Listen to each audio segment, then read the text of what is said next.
Mesdames et messieurs, bonjour et bienvenue sur les ondes de la 103.8 FM. Il est 7 heures passées de 52 minutes. Ici, à la voix de la Lama. Merci de nous rejoindre pour un nouveau numéro de votre émission Lama Info Matin, votre rendez-vous quotidien d'information, d'analyse et de proximité. Pendant les prochaines minutes, nous vous proposons un tout complet de l'actualité avec le bulletin d'information, la revue de presse, le sport et puis notre débat regard croisé. Nous allons démarrer tout de suite avec le bulletin d'information.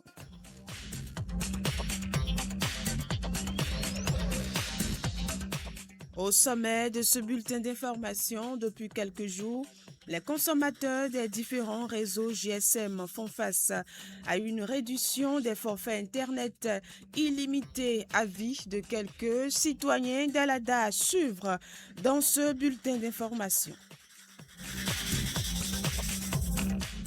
Le ministre en charge de l'agriculture, de l'élevage et de la pêche a présidé le vendredi 7 août 2026 à la cérémonie de remise officielle des chèques symboliques et d'indemnisation des sinistrés climatiques. Cette activité s'inscrit dans le cadre de l'assurance agricole campagne 2025-2026 organisée par le Fonds national du développement agricole FNDA. Les précisions à suivre dans ce bulletin d'information.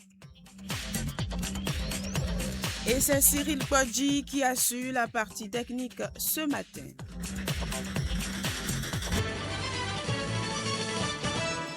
Je l'annonçais dans les titres depuis quelques jours, les consommateurs des différents réseaux GSM font face à une réduction des forfaits Internet illimités. Ce changement suscite une vague d'inquiétude et d'incompréhension au sein de la population béninoise.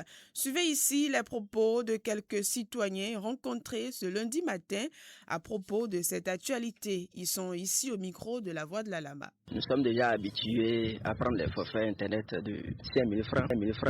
Et puis subitement, on a constaté qu'il y a eu des changements. On ne sait pas, on n'a même pas eu de message d'avertissement. Ce qui a fait que ce qui a bouleversé tout le monde. Parce que ce n'était pas facile d'activer un forfait Internet pour 5 000 francs. Parce que nous sommes déjà habitués à prendre les forfaits de 5 000 par mois. Et déjà, tout le monde sait que c'est comme ça. Maintenant, à un moment donné, on a constaté qu'il y a eu des changements. Et puis, tout le monde se craint. Par exemple, moi, si maintenant, j'ai l'habitude de prendre un forfait de 5 000 francs. Maintenant, on a constaté qu'il y a eu des changements. Est-ce que les réseaux prévoient encore cette tarification pour permettre à la population de continuer d'utiliser l'Internet? Parce que tout le monde n'a pas les moyens d'acheter un forfait de 5 000 francs par mois. Vous voyez, non? Donc, ce n'est pas facile. Vraiment, ça m'a trop découragé. Parce qu'avant, pour pouvoir activer des forfaits Internet illimités, moi maintenant, par exemple, pour pouvoir avoir les informations 24 heures sur 24 pendant au moins un mois, avec les 5 000 au moins, si j'active, je sais qu'au moins, ça fait au mois prochain, je vais me débrouiller pour pouvoir trouver. Mais comme les choses sont aussi les prix maintenant, franchement, je n'arrive pas. À chaque fois, tu vas dire que tu vas payer forfait, chaque fois, un peu qu'on fait là. En faisant les sommes, vraiment, on n'attend pas à ce qu'on pensait. Donc, vraiment, ça ne nous arrange pas du tout. Mon point de vue, normalement, ça n'arrange du tout pas. C'est difficile, on trouve de l'argent dans le pays. Ce que je vais souhaiter, j'utilise toujours le portable. Donc, il faudrait qu'ils nous voient dedans pour changer cette situation-là. Cette temps-ci, c'est un peu dur. On n'est pas H24 en ligne. Franchement, on souhaitera que si on peut revoir, d'accord, cette côté-là, vraiment, ça va beaucoup nous arranger. C'est grave. Si on n'a pas les moyens, on reste comme ça. Parce qu'avant, si on paie même 500, ça fait plus de mots. Puis, on utilise plus. Maintenant, si tu payes 500 maintenant, ça finit vite. Et si tu n'as plus les moyens, tu restes comme ça. Donc, moi, je préfère qu'on revienne sur ce qu'on avait fait pour nous. Ça va nous arranger. On est obligé de payer pour 500. Si ça finit, on paye encore pour 500. Si tu n'as pas les moyens, tu laisses ça d'abord. Et puis, actuellement, il y a d'autres, ils sont tout le temps connectés. Par exemple, moi, je suis tout le temps connecté. Mais maintenant, parfois, tu vas m'écrire, ça ne va pas télécharger. Peut-être demain, je vais me connecter et te répondre. Vous voyez. C'est vraiment difficile. C'est pas facile. C'est vraiment difficile. Très difficile même. Qualité à présent, le ministre en charge de l'agriculture, de l'élevage et de la pêche a présidé le vendredi dernier à la cérémonie de remise officielle des chèques symboliques d'indemnisation des sinistrés climatiques. Cette activité s'inscrit dans le cadre de l'assurance agricole campagne 2025-2026 organisée par le Fonds national du développement agricole FNDA. La cérémonie revêt d'une importance capitale, signale le ministre Adin Yeton Blukuno Goubalan. Le gouvernement du président de la République, son Excellence Romia Wardani, a fait donc de la transformation durable de notre agriculture une priorité nationale. Cette ambition ne peut se réaliser sans une meilleure gestion des risques auxquels sont exposés nos producteurs. Vous connaissez bien ces risques. Ces risques sont les aléas climatiques. Mais au-delà de ça, vous savez, ce n'est pas augmenter les ressources en assurance. Ce n'est pas que ça. Il faut aller régler le problème à la source. Et le problème à la source, c'est les facteurs de production. Ce qui fait que les banques, les assureurs ne s'intéressent pas à l'agriculture. L'agriculture, tout le monde le sait, c'est le moteur de l'économie béninoise. C'est en fait le secteur primaire qui produit le plus, d'accord, qui dégage vraiment beaucoup plus au niveau du PIB national. Alors, malheureusement, c'est le secteur où tout le monde fuit. Les assureurs fuient parce qu'il y a beaucoup de risques. Les risques climatiques sont là. Mais comme je viens de le dire, pour pouvoir atténuer ces risques, il faut travailler sur les facteurs de production. Ces facteurs de production sont la maîtrise de l'eau, le foncier, les intrants agricoles et le capital. Tant que nous n'allons pas maîtriser pour les producteurs ces facteurs de production, aucun assureur ne va s'aventurer. Même si aujourd'hui nous avons des partenaires qui nous accompagnent, le budget national aussi accompagne, ce ne serait que éphémère, ça ne va pas durer. Ou à un moment donné, plus on va chercher à étendre, ça va constituer un poids lourd. Il est donc important que nous travaillions vraiment à la maîtrise de ces facteurs de production. Notre agriculture ne peut pas demeurer aussi longtemps pluviale. Nous devons aller à la maîtrise totale de l'eau, que ce soit pour les cultures vivrières, que ce soit pour les cultures industrielles ou pour les cultures à cycle très court. C'est très important. A par ailleurs lancé un appel aux producteurs. Chers producteurs, à travers cette indemnisation, le gouvernement vous adresse un message assez clair. Vous n'êtes plus seul face aux aléas climatiques. L'État met progressivement en place un environnement beaucoup plus sécurisé pour vos investissements, protège vos revenus et favorise une agriculture plus performante. Je voudrais donc vous inviter à continuer d'adhérer massivement à cette initiative que nous-mêmes, on va essayer à notre niveau d'intensifier. C'est un très bon mécanisme qu'on va accompagner de bout en bout à travers l'initiative de protection sociale dont je viens de mentionner il y a un instant. Je voudrais donc demander beaucoup plus d'adhésion de votre part à travers donc le président et j'encourage également l'ensemble des producteurs qui n'ont pas pu encore souscrire, n'est-ce pas, à rejoindre cette dynamique dès à présent et pour les prochaines campagnes agricoles. Le porte-parole des récipiendaires se dit très fier et remercie le gouvernement pour ce geste. Badou Tamou Gani.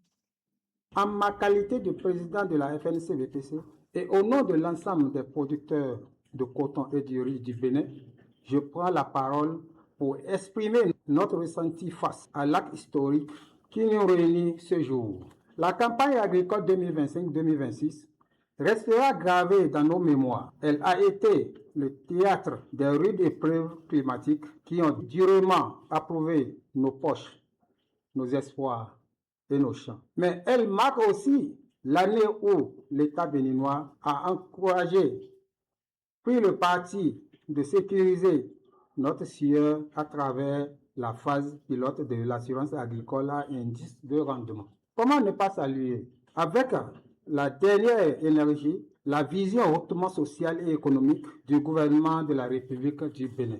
En décidant de subventionner la prime de cette assurance à hauteur de 80%, le chef de l'État et son gouvernement ont rendu la protection financière accessible à ceux qui ont le plus besoin, les petits exploitants ruraux. Grâce à cette volonté politique forte, la campagne 25-26 a permis de couvrir un effectif impressionnant de 94 905 producteurs de coton et du riz. Monsieur le ministre de l'Agriculture, de l'Élevage et de la Pêche, chers partenaires, la terre est devenue imprévisible. Lorsque les sinistres ont frappé nos cultures de riz et de coton, le découragement s'est installé dans nos villages. Nous pensions aux dettes d'intrants et aux crédits d'impossibles à rembourser.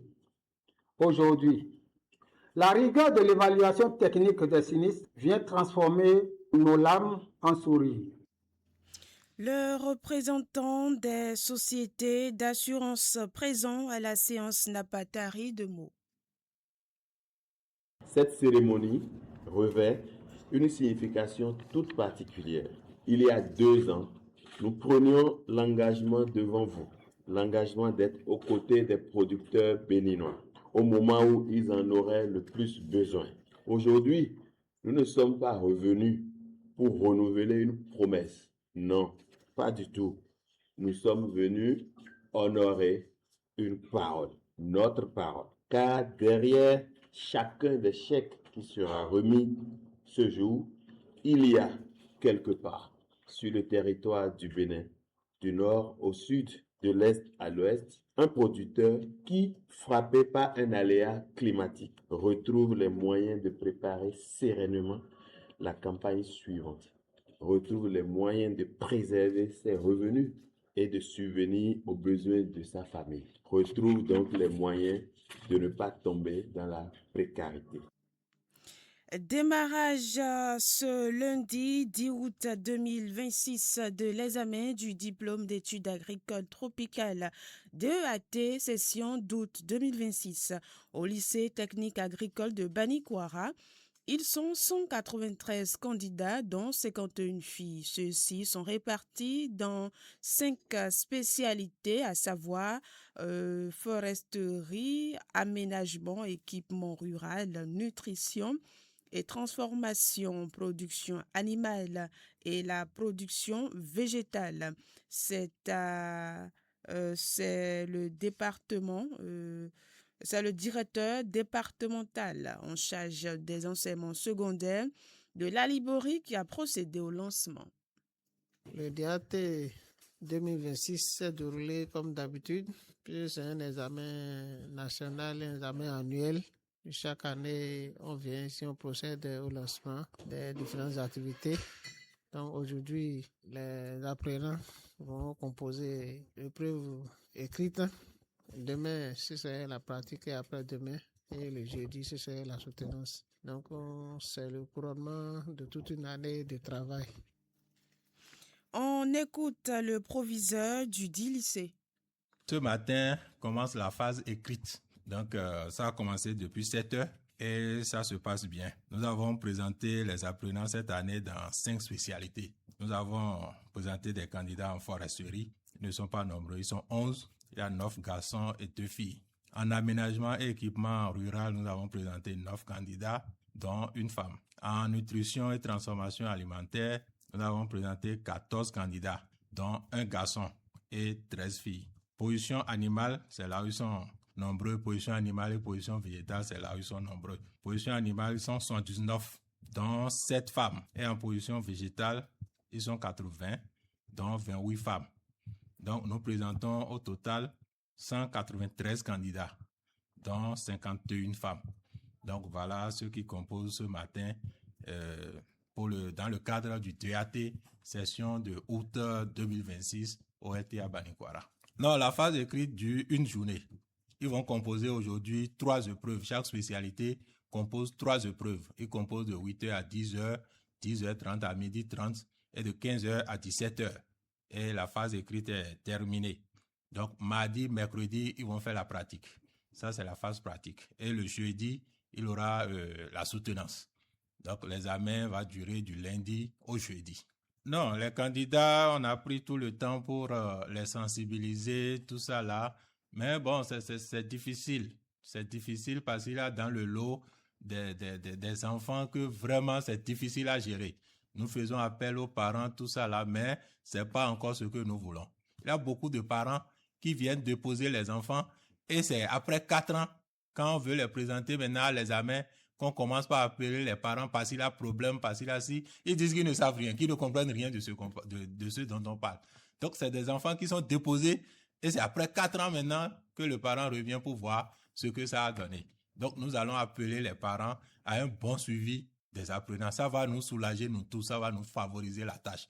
Donc, les parents, de temps en temps, n'ont qu'à faire le tour pour voir comment ça évolue au niveau de leurs enfants. Ils peuvent prendre même les numéros des surveillants généraux et les appeler régulièrement pour suivre leurs enfants. Comment ça se passe? Mon enfant, est-ce que ça va bien? Comment il travaille, tout ça là? Donc, c'est ce suivi-là que nous allons surtout demander aux parents.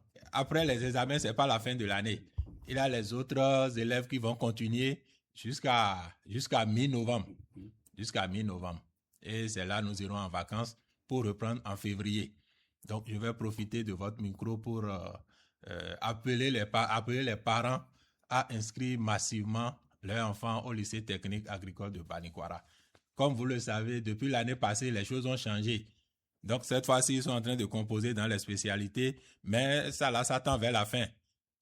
Nous formons désormais pour les métiers. Donc, les apprenants, au niveau de LTA Banikwara, ici, nous avons 3 métiers. Nous avons le métier de producteur de fibres et textiles, le métier de producteur des céréales et légumineuses, et enfin, aviculture, quinoculture et élevage non conventionnel. Ça, c'est élevage.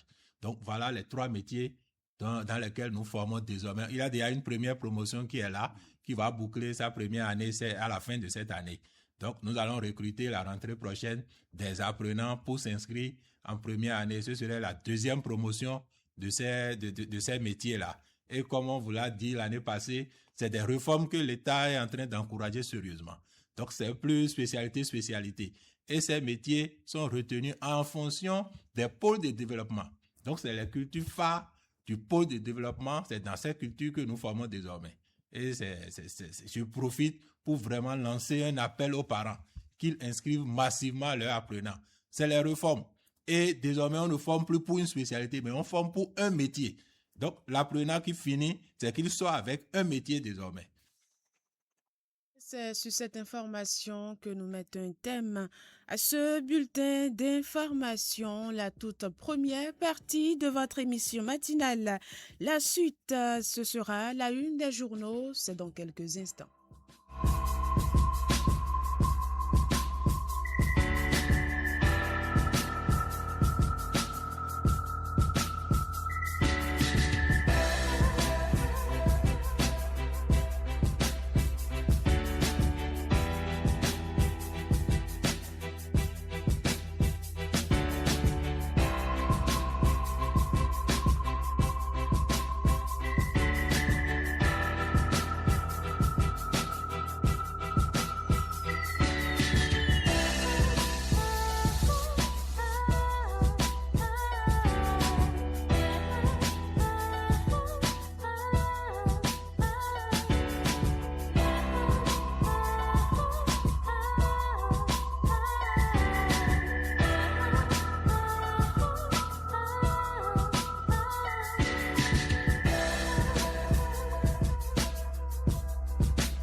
Lama Info, la une des journaux.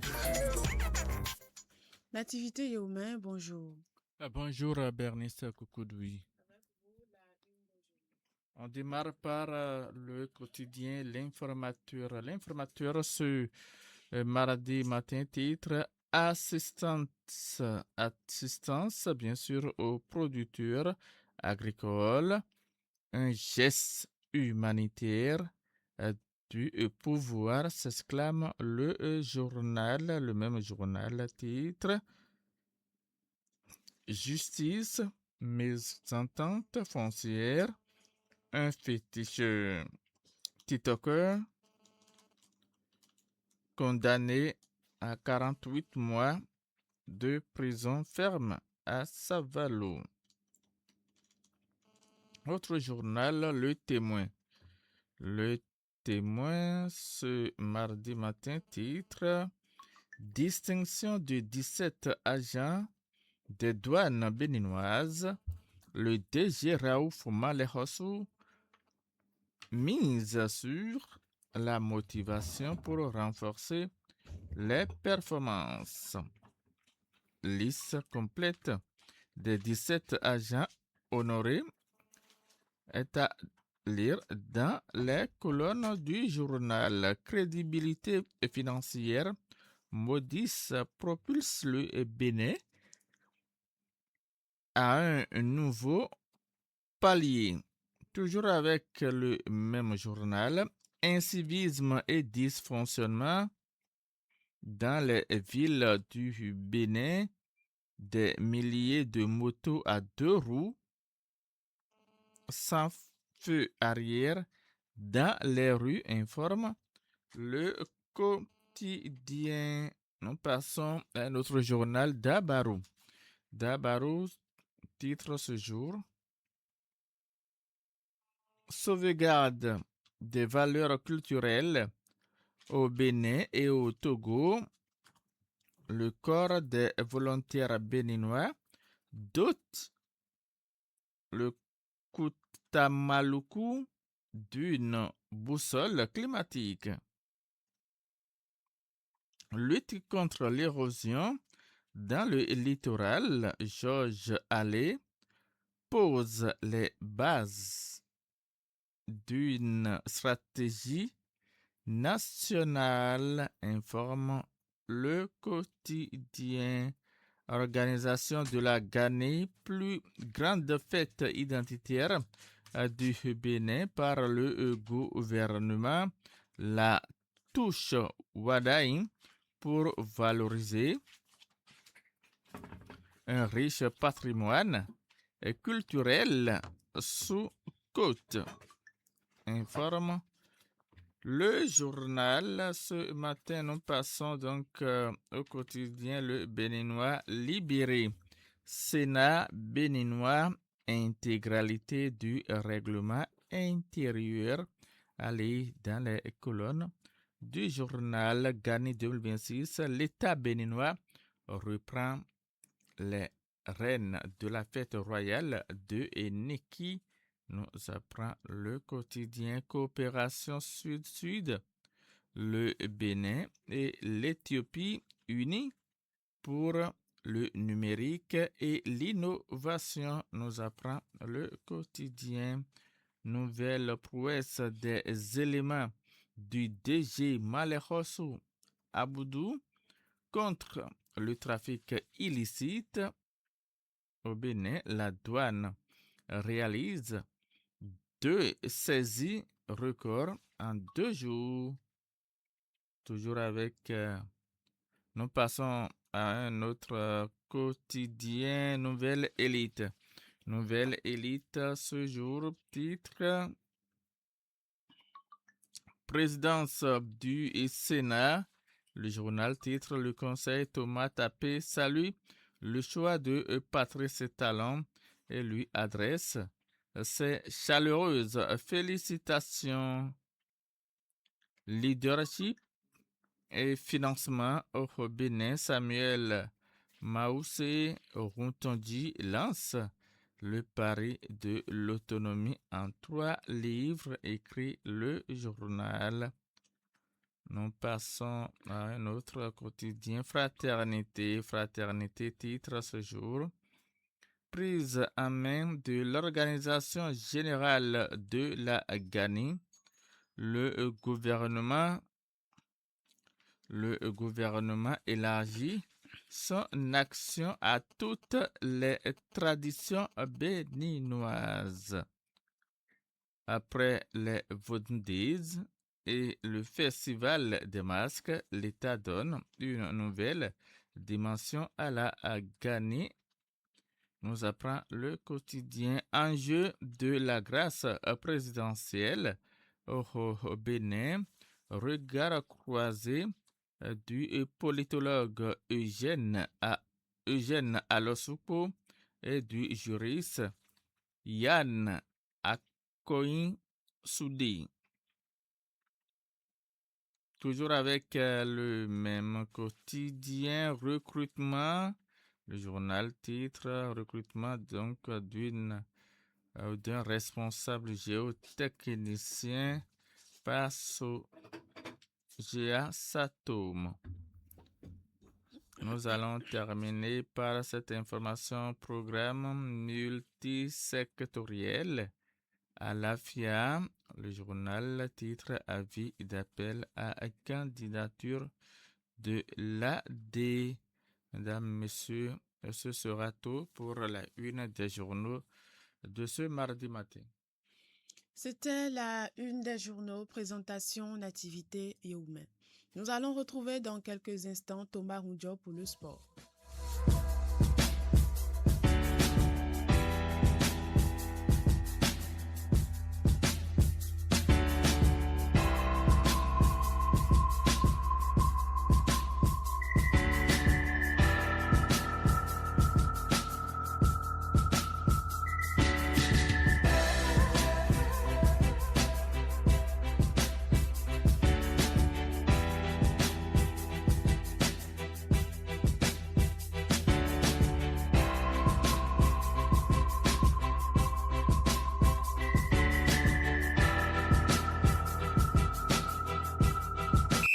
Lama Info, les prix des sports.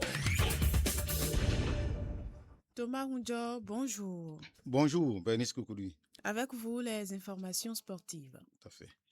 Coupe du monde féminine U20 Pologne 2026, 25 équipes réparties en 6 groupes. Le Bénin est logé dans le groupe A en compagnie de la Pologne, pays organisateur, de l'Argentine et du Mexique. Ce championnat s'étalera du 5 au 27 septembre 2026. Tournoi Afro-Basket. L'Afro-Basket U18 2026 se tient du 5 au 18 août 2026 à Abidjan, en Côte d'Ivoire. Chaque tournoi hommes et femmes réunit 12 équipes réparties en 3 poules de 4 équipes.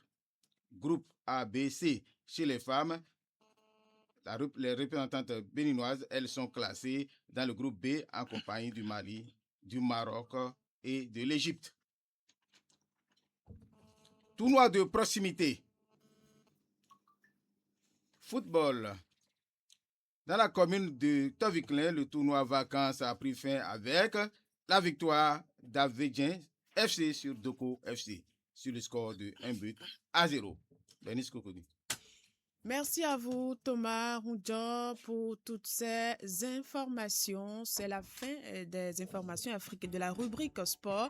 Nous allons aborder à présent la dernière partie de votre émission matinale. C'est bel et bien le regard croisé.